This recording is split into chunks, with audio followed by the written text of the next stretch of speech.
Hey guys, so welcome back to this channel. In this video, I'll be showing you guys how you can unlock the Matcha Green Milk Tea recipe in Heartopia.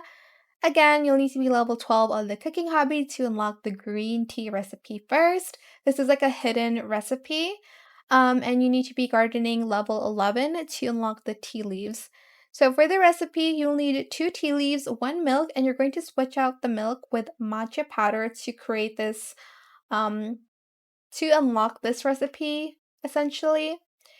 And to get the matcha powder, you can buy it from Mimo.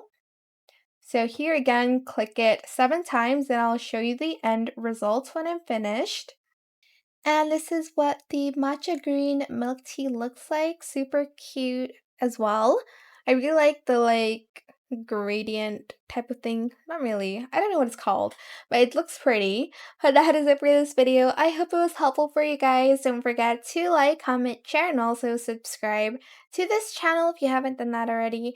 If you have any more questions about this video, just leave it in the comment section down below. I'll try my best to answer them all for you guys. And if you found this video helpful, please click the thanks button as well. That is it. Thank you so much for watching. Bye!